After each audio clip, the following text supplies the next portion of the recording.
this is saying, look, you might come into the research, you might come into the game plan, but after game 1, realize who's winning, who's losing, who's performing, unlock your best players, lock down their best players. Chris's Elise, significantly less powerful than his Riven. That was a big change in power. Keep that going. Pretty standard picks and bans coming out. Cassidy still finding himself out. As we see COG in these games, I wonder if they'll try to fight for more dragons, because I feel like they're giving Curse just the upper hand in fights, saying, yeah, you're a little bit more veteran in this situation. We'll wait until we can pound it out in the mid game. Yeah, so for sure, COG needs to take more initiative here. That is a very important thing for these guys. They've got to figure out what it's going to take for them to kind of get rolling and make things happen. The analyst has talked about it. We talked about it last game as well. The other interesting thing I want to point out here for COG is that with only a couple of bans, they've kept Voyboy really sequestered. Again, game 1 didn't look very good. Game 2 kind of sat there in lane. They've only really sent now 2 bans at him, Cass and Vlad, and said, okay, well, what else can you run here? What else can you even play with? Because if Voyboy's not comfortable with 2 bans in his champion pool, that's not good for Curse. Olaf gets through, Ziggs gets through, things we've seen banned within these last game, I should say.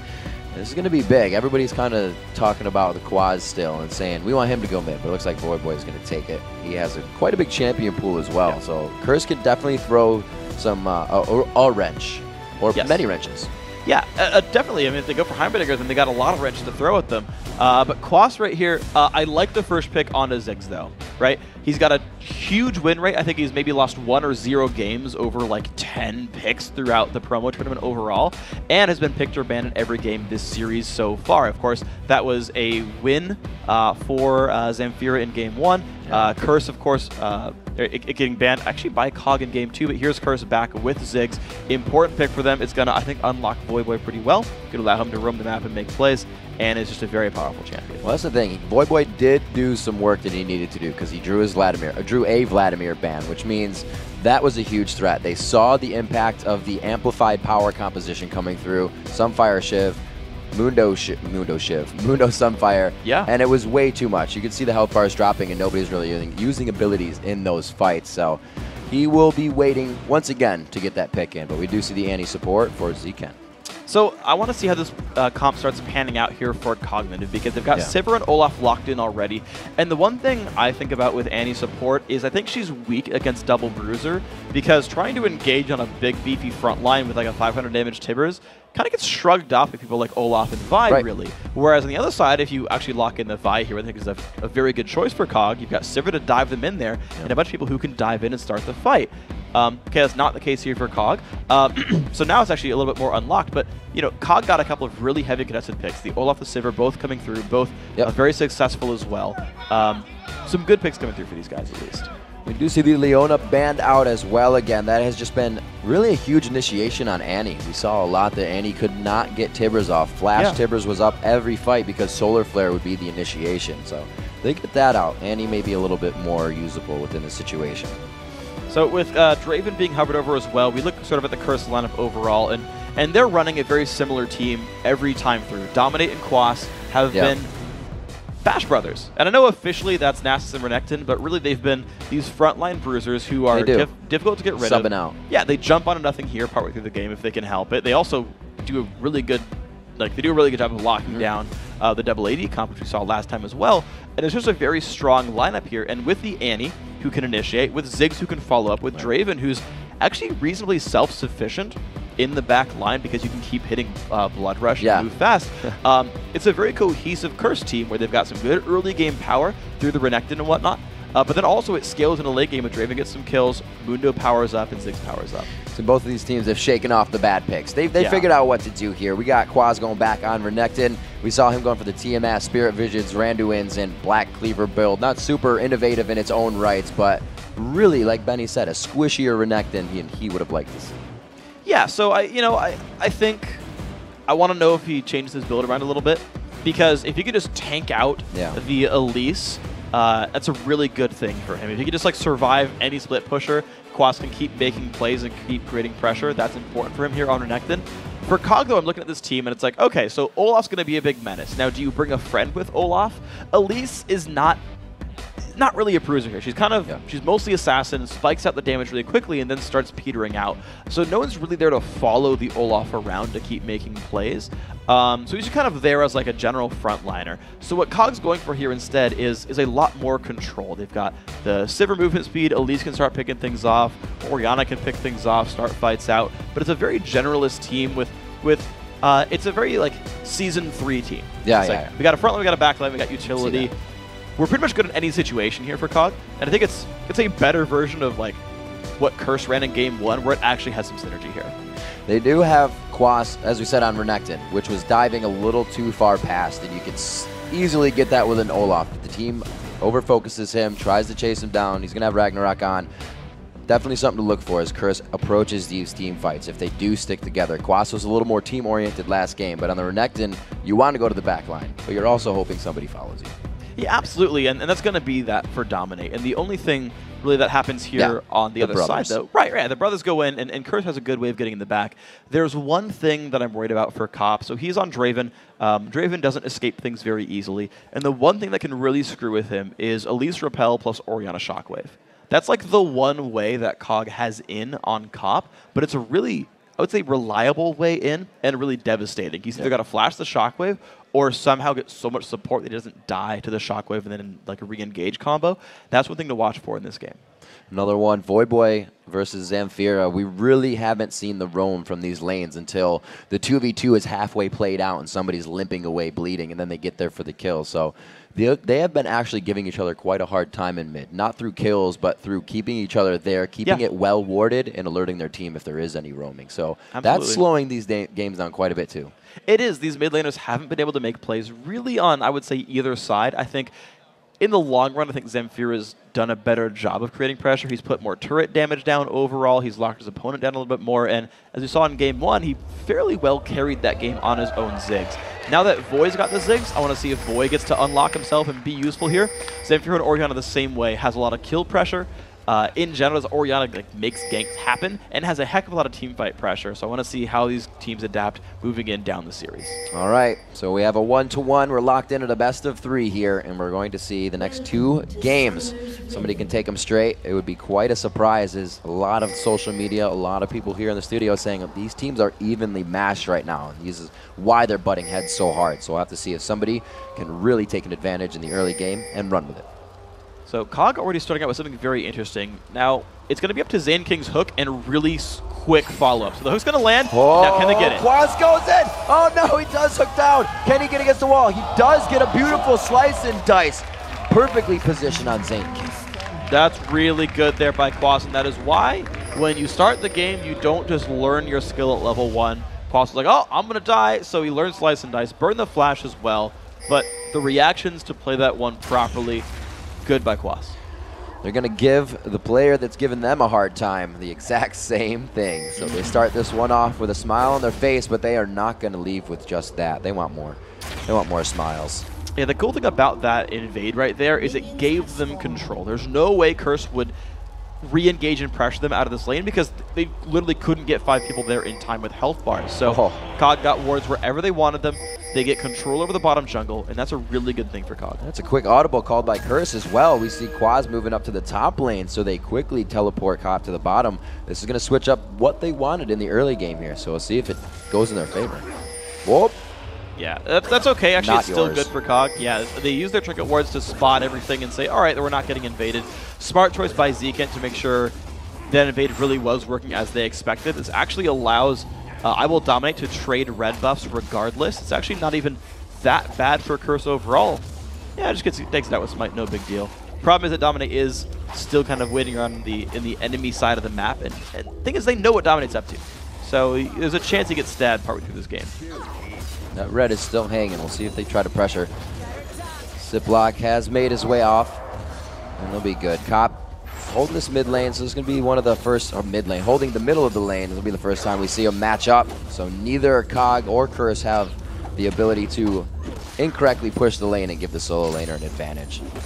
Yeah, it seems like it's going to be pretty safe right now, honestly, on all sides. We finally have a 2v2 and a 1v1 for the first time this series as well. This is going to be one to watch for because the very pregame, a lot of people said Cop and Zekent was a pretty strong duo lane. They did well in most matchups here. I want to see if that actually happens, especially because Draven Annie is such a strong lane. I would be surprised to see Curse lose this, but this is the first real test to see whose duo lane just is stronger. So Quas now against Cris really won't be able to build health because that's just going to help Cris kill him. Yeah, so I could see him sustaining with Ravenous Hydra and just trying to lifesteal tank everything. The way you kind of fight an Elise is you don't wait for her to run out of mana. It doesn't really work. You pretty much just like clear the waves really fast. You actually shove really hard and then recall, and then shove really hard and recall. So you don't miss many minions. You also sustain back up, but Void's in trouble. Oh, satchel charge to get out of that one. Ziploc getting a little extra damage on the side. Okay, so not too much miss. So yeah, so Quas can play a heavy push game with Ravenous Hydra, which is what he's going for there. His first buy, a very early buy, is a longsword, a ward, and a potion. So he's going to say, look, I don't want to get ganked by the Cris Ziploc combo, and I am going to go for a team map. I am going to try to shove the lane constantly against Cris and not take constant poke. Seeing the movement just under mid lane here of Dominate. We would be there for a counter, but Ziploc looks like he's going to head over, clear out his red buff, get that finally situated, and we'll see where he decides to go. Nothing coming from Dominate, nothing coming yet from Ziploc, so it leaves the lanes to be determined by just the players in that. Cop and Zekent, 25 to 21 on that lane, so everybody's really just playing this one out. Like I say, hard hats on, nobody's trying to push the limits just yet.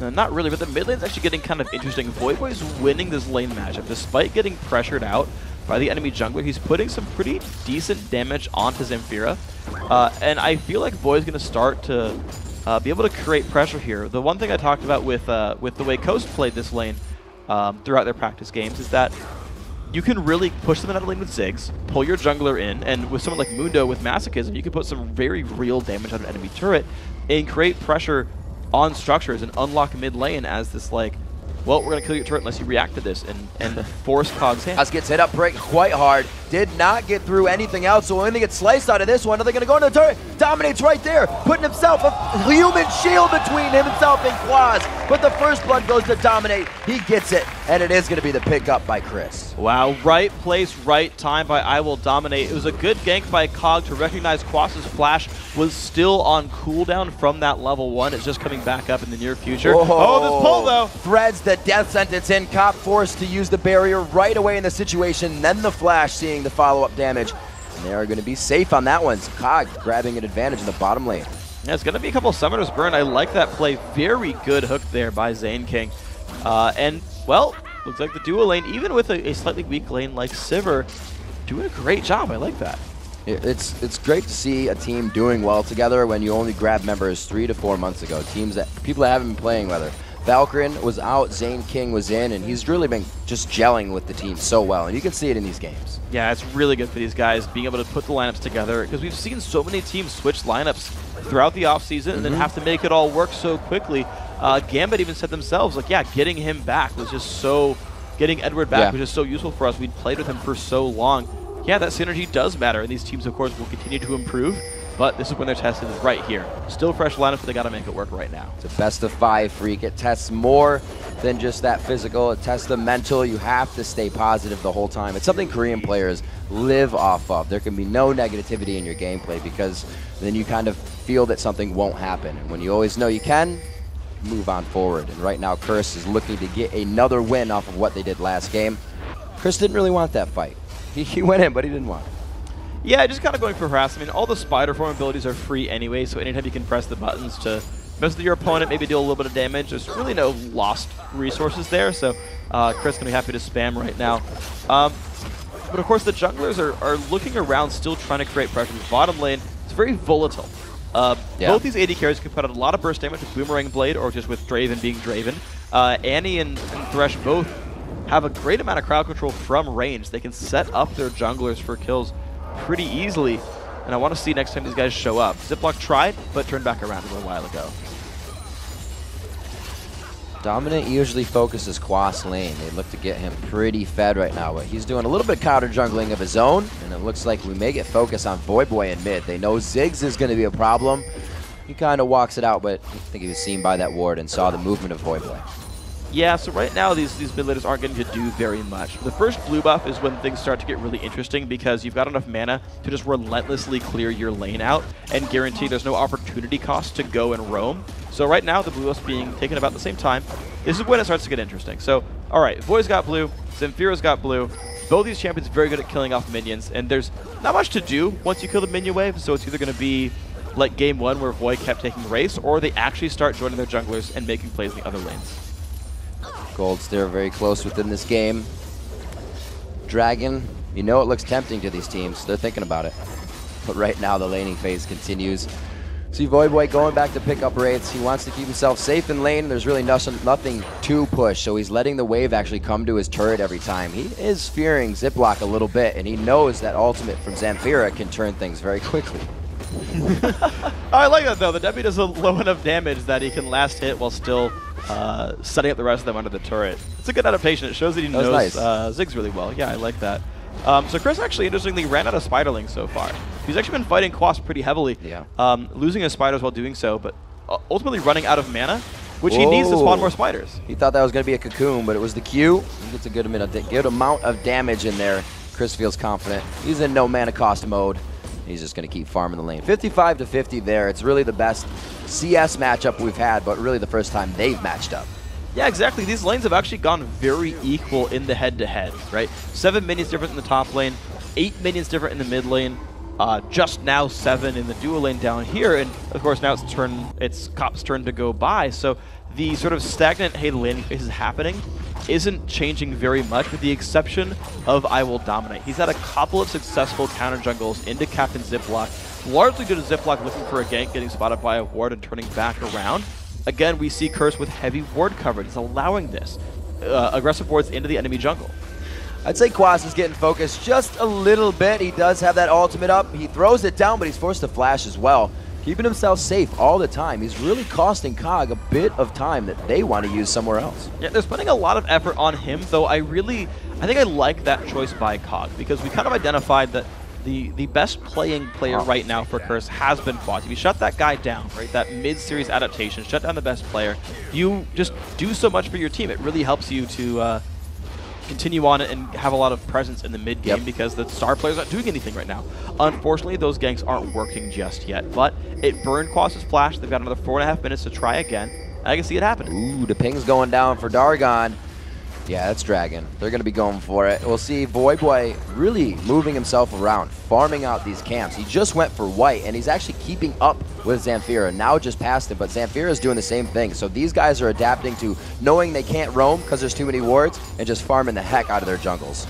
Yeah, so they're going for that like Season 2, Season 3 style, be a gigantic mid laner with a whole bunch of money. The interesting thing, though, is Zamphira has a very different build from most other Oriannas. So he rushed an early tier. Normally the build is like Chalice, Death Cap, like Void Staff, Zonias. Like those are the 4 items you tend to go for. Of course, the Chalice becoming an Athenians. Well, Zamphira says, you know, the only mana item I want actually is a Tear of the Goddess, and I'm going to go towards what I'm guessing is Haunting Guise as an early damage item, and going for like a Magic Pen sort of build. You lose some CDR, but you actually gain a lot of extra damage not going for Athenes. It's not a very high damage item, so I want to see how Zamphira's item build pays out here, because he will be bursty at the end game. Looking at some other inventories, Ziploc going for the Crusher Eyes build. It's pretty normal. He buys the Dorans, but you like it. Undertow doing a good amount of damage as he comes into lane, kind of catches you off guard. We'll see what he kind of turns everything into, because right now Dominate is sitting on that Golem Spirit, so he is quite big with all the tenacity he gets from that. He's ready to move into these fights. He is, and all the lane matchups, like as we kind of get Dominate moving around the map looking to create plays, all the lanes are fairly equal in terms of item tiers. So anyone he goes to go fight is going to be on equal power, right? Like the dual lane right here, pretty much identical, both with BF Sword, Vamp, Scepter, and a Doran's Blade. They're actually literally identical.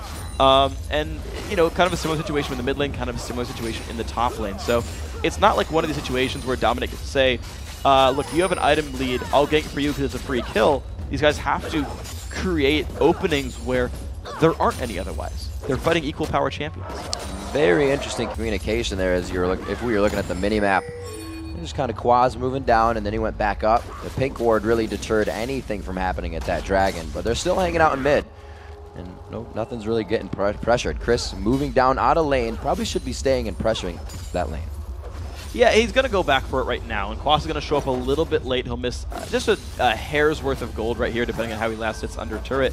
And this is kind of very different. So unlike in Game 2, where Cris was heavily denied in his 1v2 lane, and the duo lane of Curse tried really hard to deny gold and XP off of Cris, in the heads-up 1v1, you're seeing Quas play very defensively. He's playing towards the back. He's kind of hiding away, making sure he doesn't get pushed out of the lane. And you're seeing him kind of lose minions because of this, that Cris is actually winning that heads-up 1v1. Ooh, just gets it. Sweeper coming out. So it looks like they do get that on the support. It has not been switched over yet by Zaineking. Maybe soon. He just threw down his trinket ward. So looks like he's actually going to be occupied with this fight. So not just yet. Bloodthirster to a BF sword, and the scepter coming out for nothing here. So he's not really getting that max damage on his Qs that he's looking for right now. Cobb's going to have a big advantage in these fights.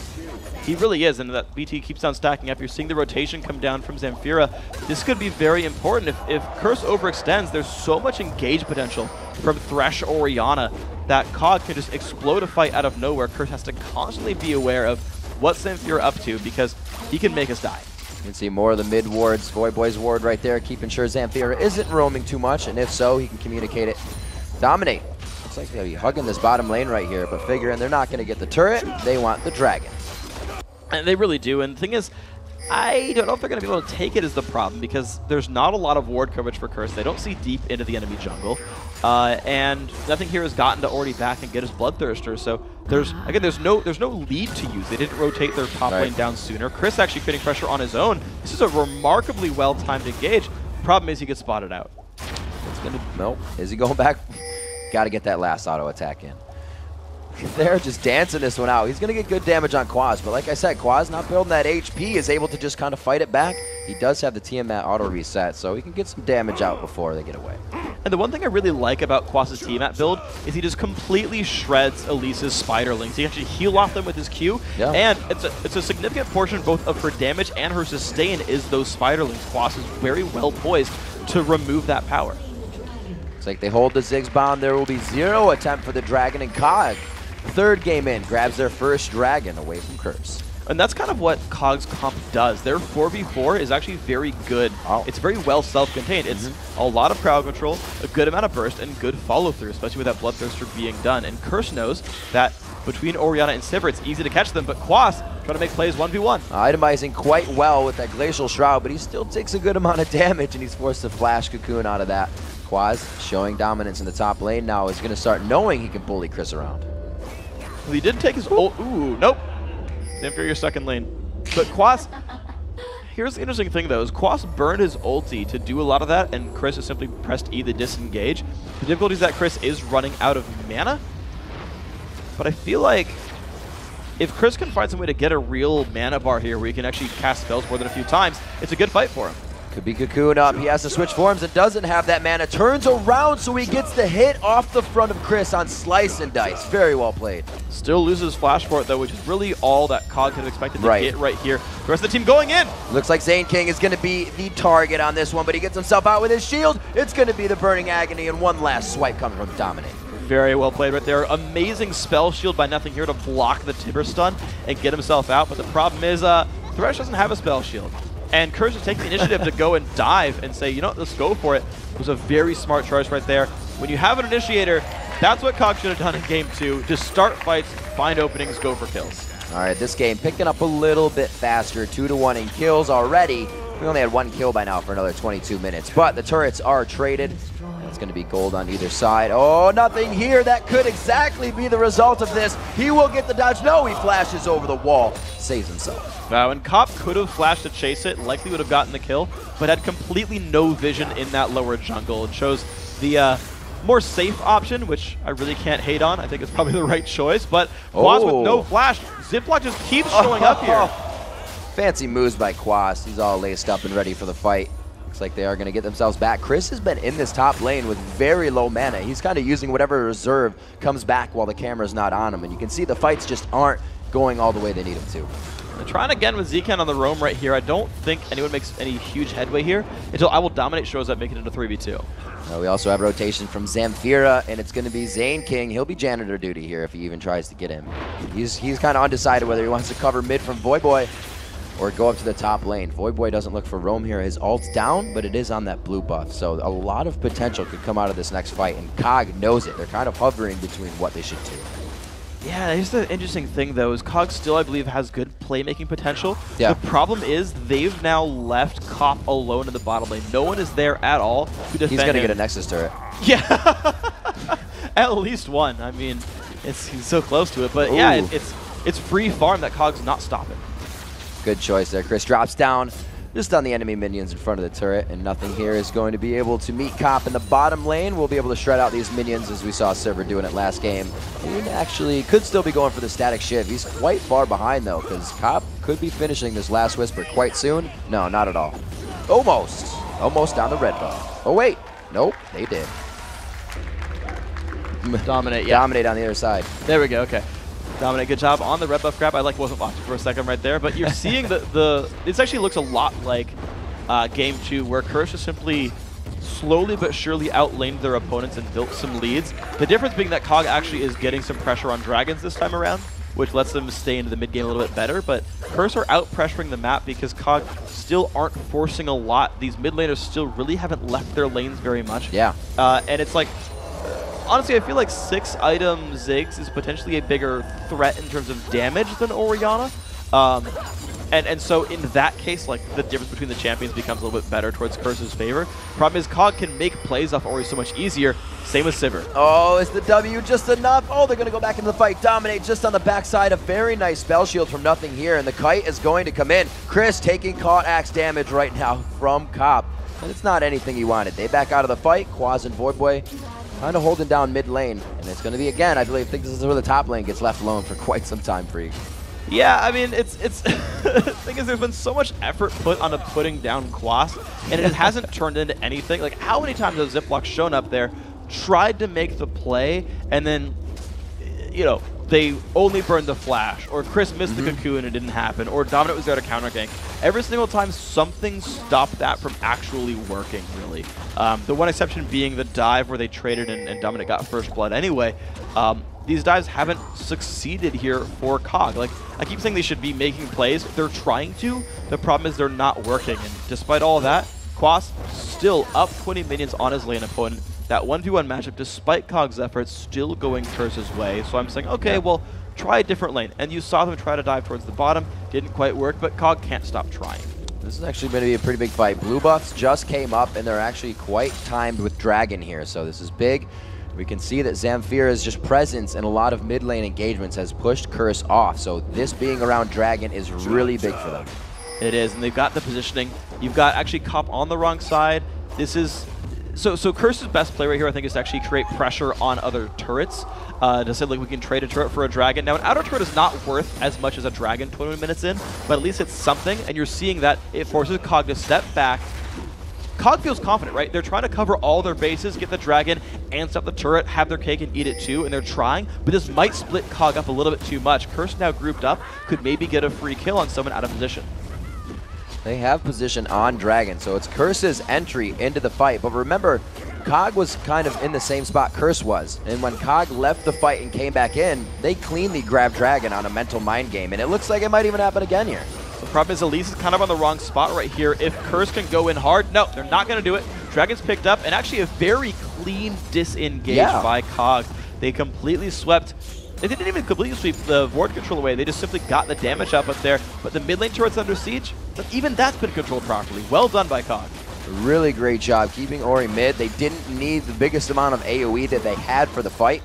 And they hold this one down. Dominate with the rest of the team forced here to just kind of look at a turret they can take down with a few shots. But again, they pull themselves into a team that's heavily melee focused. They have to be able to show a lot of presence before they can walk up to that turret. Yeah, so good job then by Curse to keep the pressure going. COG, I guess just Zamphira getting chunked was enough to scare him away, but it's so hard to push a turret when you're fighting an Orianna. She can leave the ball out there and shockwave you when you go for it. COG flinching a bit there and saying, you know what, okay, we'll give you this turret. Still dragging for outer turret's worth it, but Curse are going to keep sieging. COG need to do something to stop this. 2-1 in kills. We had a bit of an aggressive flurry, but it slowed down. Everybody got cold feet. Leveling up Nothing, keeps himself alive with a nice Thresh shield. Zaineking doing his best to keep Nothing here on the front line of that turret push. He's a little bit hurt, but he's got the bloodthirst to keep himself sustained back up. And now they're COG feeling a little bit more comfortable. They've gone back and bought items off of the Dragon Gold they all just picked up, so a lot of these guys spent all their money. And remember, the ultis are all available for COG. They could go for a hardcore dive if someone steps out of position on Curse. A lot of gold sitting on Voyboy right now. He's got about 2,400. That's quite a bit, and they have been not controlling these fights, but able to make COG think they're stronger, kind of push them off. It didn't happen so much with the Dragon, but you can see it there at mid-turret, and they kind of do it every so often. The items, I think, would do it a little bit better for them.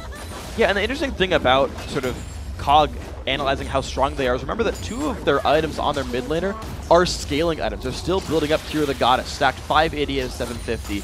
The Rod of Age is only at 6 of the 10 minutes that it takes right now to power up. So COG, with a bunch of late game scaling items waiting to sort of empower themselves, even still have the presence to control dragons and fight for objectives. So this actually only gets better for this COG lineup here.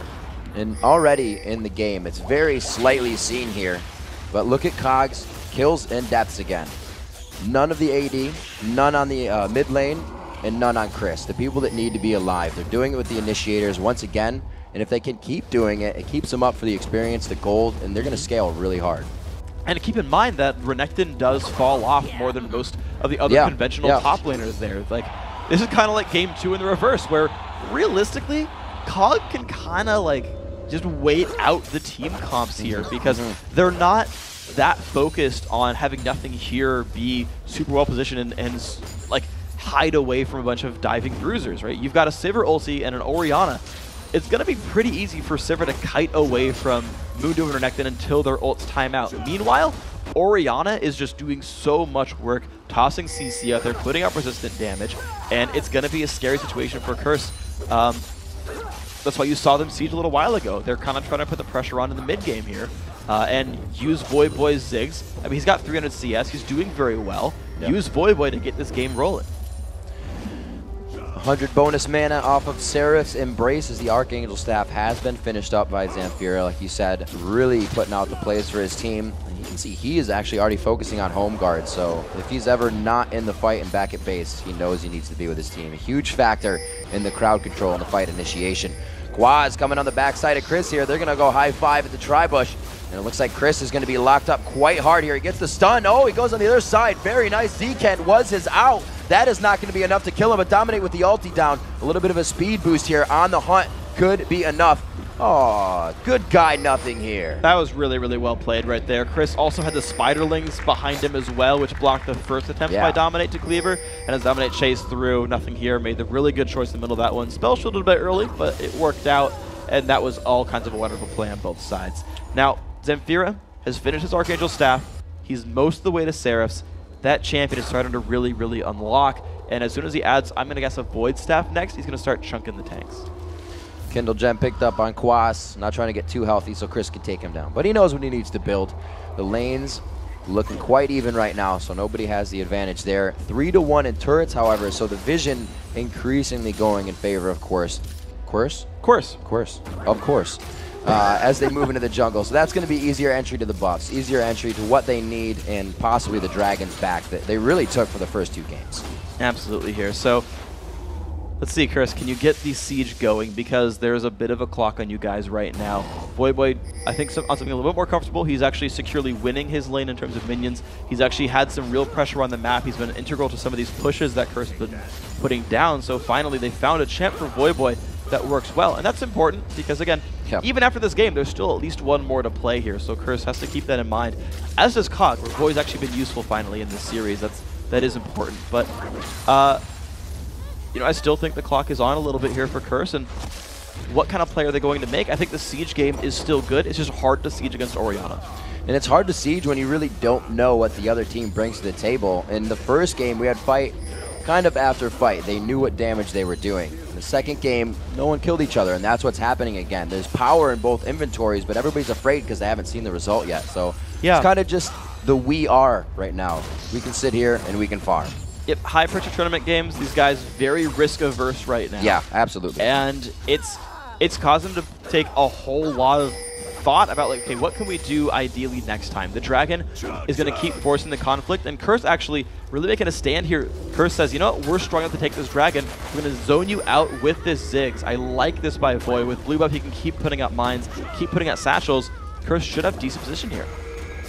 They want to force this fight. This is exactly what they need. They have the AoE for this. On the hunt, Ragnarok coming in. Zekent right in the front line. Does he get Timbers out? Yes, he does. But is it going to be enough? Zekent falls just after. Cris is actually turning tail here with Zamphira. Not much damage from that shockwave onto Cop, and he is not deterred from the fight. They start to pursue into the jungle, also taking down Nothing Here. Zamphira, the Burning Agony is on. The shield is there, though. The Saracen Brace is not finished, or it was, but it's not going to be enough. 1,258 gold from Cop's passive on that kill. Dominate specifically stopped chasing to give that one away. And the hardcore engage comes through the mines. The problem is they don't kill Zekent really in time. He survives the initial engage and lets the counter engage happen right here. So at this point, you have an untouched AD carry just putting out damage. The Orianna Shockwave, it comes in too late to stop Cop. You've got Draven, pretty much the highest DPS champion in the game. If untouched, untouched. That's going to happen to you. Here's the money shot. Bam! 302 plus 1258. Dang. Dang. Yeah. So much gold in the pocket. 6-3 now is just saying they don't know what damage they can do. It's now apparent. 30 minutes into this game, they grab a quick 5,000 gold lead there, putting it up a little bit more from what it was before. And we're seeing huge core items coming out of Voyboy, of the rest of Curse now. 4,000 gold. Cop, go spend some money. Hey, he's gonna one-shot the Infinity just like last time. So that's how you play it, right? That's so Draven right there. Just look, buy some items, cash in 2 grand, buy an eye-edge, man mode that. That's how you do it. Only way to play Draven. And it looks like Curse has kind of canceled out that factor of seeing Nothing Here, Zamphira, and Cris not dying. It looks like it's really Voyboy and Cop taking the role of that now this time. 1-0 and 3 for both of them. 358 CS. We mentioned that Voyboy was going into the jungle and taking creeps, but it's a little over excessive. He's got a lot of money. This is full Frog in Season 2 style. And what I like here from Voy is going towards a Lich Bane. The Sheen's already done, but this says, yep, we really, really are going to siege your turrets down. And a Ziggs with his passive and a Lich Bane on does so freaking much damage to turrets that COG's going to have to actually force the issue here, even though they're down 4,000 gold. Once Lich Bane's done, they can't let Curse siege. Curse will just demolish their turrets. And the fight initiation is scary. They got someone that they wanted. They got Zekent, but he got Timbers out, which continued to do damage. So that initiation has to be perfect. What could that be if Zekent isn't even the right target? I mean, the problem is it's a whole bunch of tanky frontliners and then like a Ziggs and Draven hiding in the back. Yeah, so giant crits, right? He one-shot an eye-edge, a lot of damage right there. Good luck with that, buddy. You can see 1,155 damage crits on minions from Cop here. So the hooks need to land on a Draven or Ziggs. That's what needs to happen, is somehow COG has to find their way in. You know, if that's an Elise Repel or an Olaf flank. Basically, someone has to get to the back line and get a Shockwave or get a Miracle Hook from Zaineking. Without that, this siege continues, and Curse eventually takes the game. Voyboy is completely keeping the team at bay here. That was huge props to him on that one. Dominate was throwing cleavers in, but COG could not do anything. No, they can't. They're being held far away. They have so few initiators. So unlike last game where they had Leona, that got banned this time by Curse. And with Curse banning Leona, it allowed them to play a siege game. It allowed them to be very confident in playing Draven, saying, well, COG, you're not going to easily get in on us, but here's the attempt. Coming from the side, this is what they need, that pincer move. They're going to be able to grab Dominate, but that is where the HP is coming from. They can't focus the tanks. That didn't even do any damage to Quas, and they are going to keep pursuing this fight. Nothing Here turns around to try and grab some gold for himself, but it's not enough for the kill. So Curse going to keep moving forward. 2 champions, all they really need. Timbers can take 1 turret shot, and this turret's likely to fall down right afterwards, actually. Curse with a lot of control. I think they're maybe too low to risk Baron, but they can stay for the inhibit back in time. They got to get back. Zamphira still doing a bit of damage, but this build has left him as way too much utility for his team. He's not able to put out the damage. A command shockwave didn't even deter Cop, let alone hurt Quas in that last fight. Yeah, so once again, COG couldn't get into the backline. Voyboy and Cop were largely unthreatened, and even if they were threatened, they certainly didn't go down. And again, that's kind of the Elise pick right there. It's not really a dive buddy with Ziploc. You can't like Elise ult both those guys in and expect them to really take down the back line by the two of them. And so that removed a lot of potential here for COG to deal with the back line. Instead, they're at this sort of weird state where it's like, you kind of just gotta hit Renekton and Mundo in the face and hope you deal more damage. Problem is, their comp isn't really built to do that, so COG kind of put themselves into a weird bind here. See, looking at the inventories, take a bit of stock here. Cop finishing, Voyboy rather, finishing up the Lich Bane. You're gonna see real pain coming out of that. 2-0 and 4 for him. Cop, 2-0 and 4 as well. Those two doing very well for their team. Overall, both sitting with 13,005 in their pocket, and it's 3,000 gold or 2,500 more than anything on the side of COG. So these fights should be swift in the favor of Curse, and I think this is really what the voters expected when they were voting for Chris standing behind him. Exactly. These two guys have put up, have gotten better and better, I think, throughout the series, Cop and Voyboy together. So Quas got so much pressure put onto him that he is, I wouldn't say underperforming, but certainly held down this game. You mentioned the gold leaders. Quas is definitely 4 grand behind his teammates, but they've got enough backline to carry it through. Ooh, getting a little antsy there. COG going in again. Draven coming from the outside with the blades, and it looks like Cop will not be able to get into the fight just yet. We'll have to see how this plays out. Quas very controlled on that, as well as Dominate. Last time Quas probably would have gone into that fight, but these guys are wholly communicating and definitely have the upper hand. Dominate's going to be able to chase this down. No, the flash goes out. The Lantern, Thresh Express back to safety.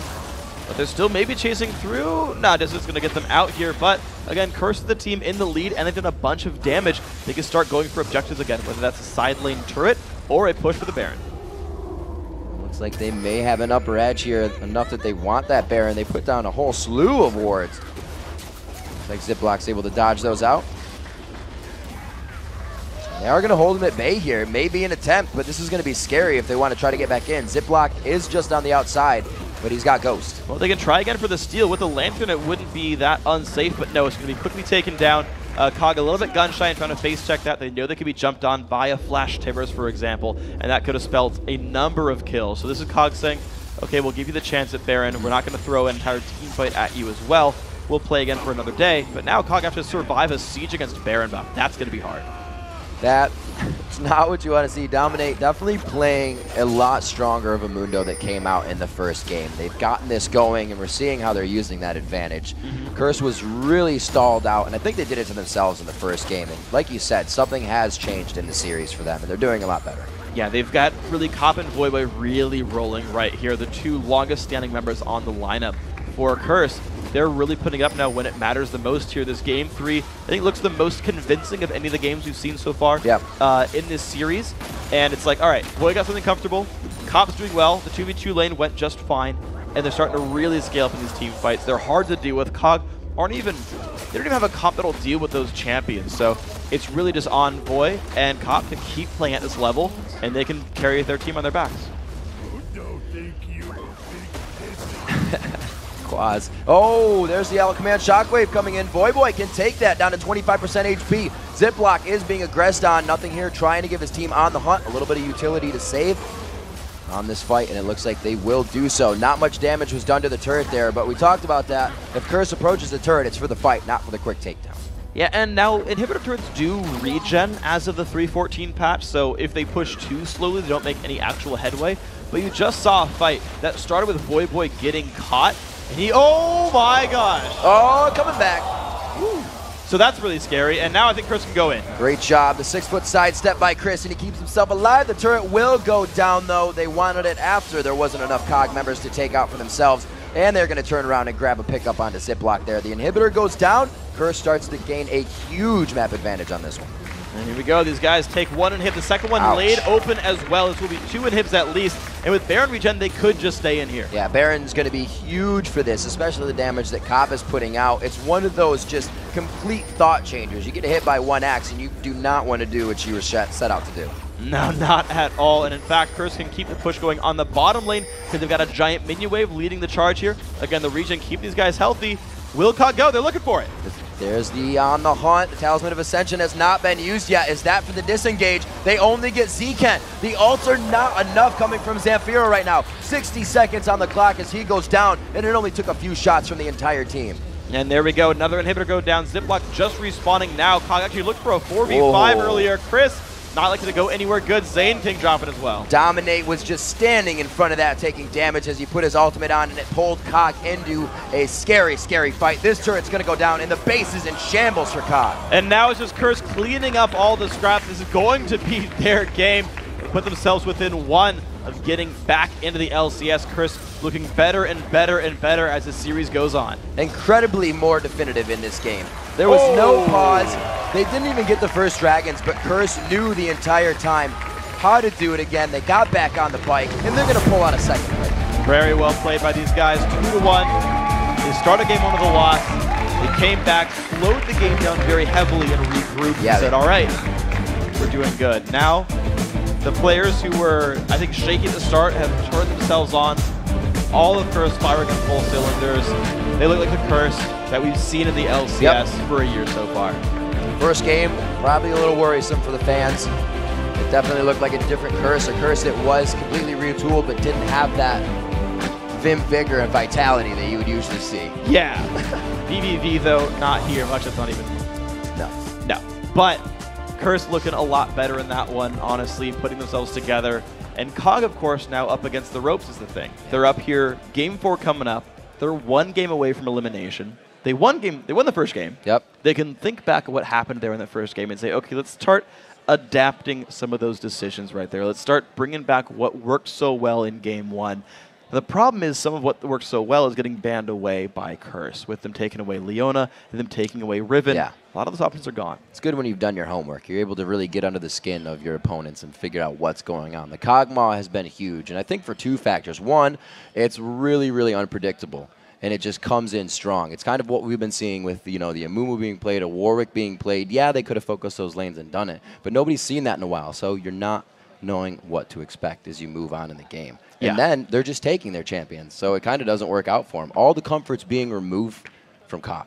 Exactly, and that's kind of the issue, is when you start losing all of your ability to play as a team, when a couple champions get removed. Like, Cris pretty much carried a large portion of game 1 on Riven. When Riven got dropped out, he's not had good performances on Elise. Quas has held up or exceeded Cris for the last 2 games so far. Cris needs a new top laner to play. It can't be Riven because it's going to get banned again. Something else that's going to work well in that lane to win that matchup. They even tried this game just camping the heck out of him, and it still didn't work. So find something there. In games like this, you obviously don't want to say, yeah, we can give them that champion again. But I'm sure if Quas was saying that Elise was fine in the top lane, if we can get Renekton again or I can get a similar champion, we should give them that. Because maybe, like you're saying, it wasn't their best, and Curse noticed that. Yeah, there's no reason for Curse to change their bans at this point. The only exception being, is the Ziggs too scary, which means they might leave up something that's really important. That's going to be the interesting decision to make, is the Ziggs had such a good success rate this tournament versus what just worked last game.